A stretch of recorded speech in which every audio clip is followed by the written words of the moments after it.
Mari kita membahas mengenai sistem dan usaha agribisnis perikanan.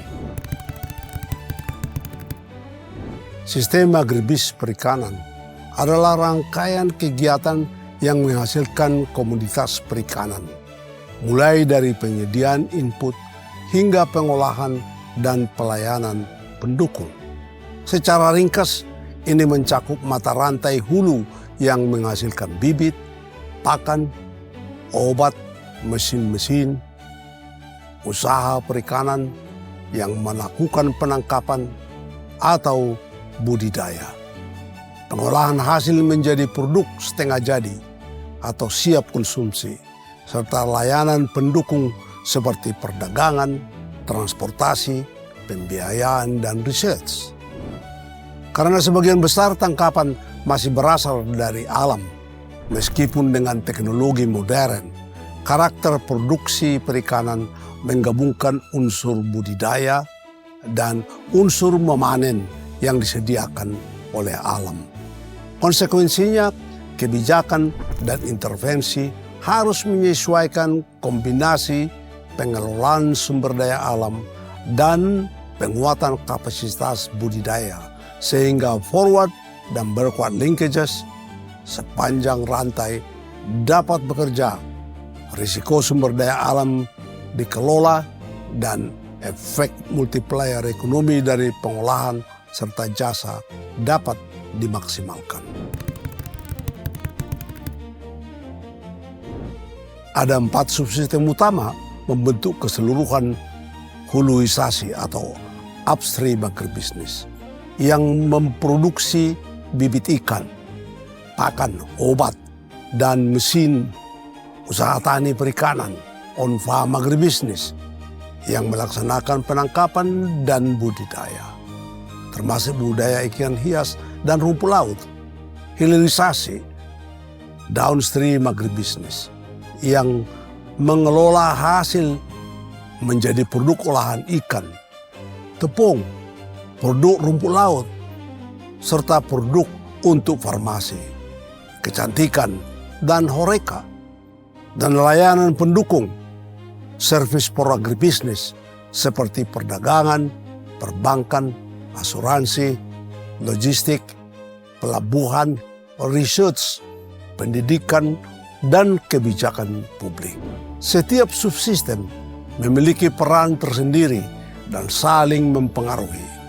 Kelemahan pada salah satu subsistem, misalnya logistik atau research, segera menurunkan produktivitas dan nilai tambah seluruh sistem melalui gangguan linkage vertikal. Perikanan berbeda karena proporsi produksinya masih bergantung besar pada memanen yang disediakan alam, hunting ekonomi. Walaupun teknologi penangkapan dan budidaya semakin modern, pada sektor tanaman, perkebunan, dan peternakan, sebagian besar produksi berasal dari budidaya terkontrol. Pada perikanan, ada campuran antara hasil tangkapan alam dan produksi budidaya, sehingga manajemen sumber daya alam menjadi aspek sentral. Implikasi praktisnya adalah perlunya kebijakan yang simultan, konservasi stok dan habitat untuk keberlanjutan tangkapan, serta pengembangan budidaya untuk meningkatkan pasokan terkontrol.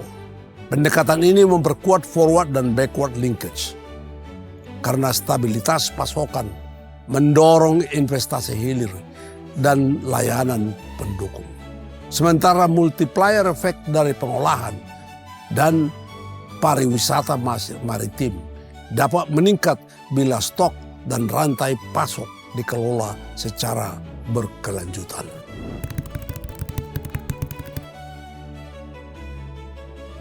Sistem perikanan menghasilkan produk primer berupa berbagai jenis ikan segar dan hasil tangkapan laut, serta produk olahan seperti ikan olahan, tepung ikan, dan produk rumput laut.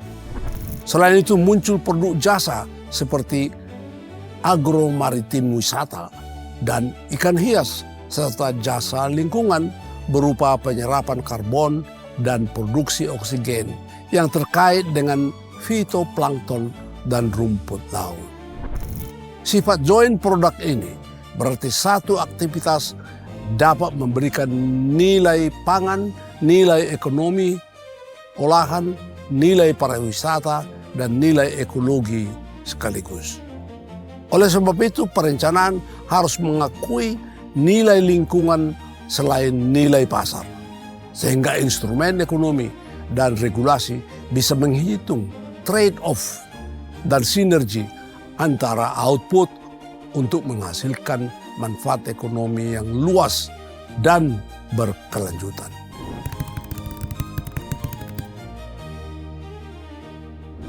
Meningkatkan kinerja rantai nilai menuntut intervensi terintegrasi pada keempat subsistem, perkuat kapasitas pembibitan dan pakan berkualitas di hulu, modernisasi praktik penangkapan dan budidaya on-farm, pengembangan fasilitas pengolahan dan akses pasar hilir, serta penyediaan jasa pendukung seperti pembiayaan, logistik, research, dan kebijakan yang kondusif. Penting juga menerapkan pengolahan sumber daya laut yang menjaga stok dan habitat, sehingga produksi alam tidak runtuh. Dengan penguatan ini, forward dan backward linkage akan memperkuat stabilitas supply, membuka captive market untuk pengolahan lokal, dan memperbesar multiplier effect yang inklusif. Pendekatan kolaboratif antara pemerintah, pelaku usaha, nelayan, dan peneliti memastikan integrasi kebijakan dan praktik teknis sehingga manfaat terbesar ke komunitas pesisir.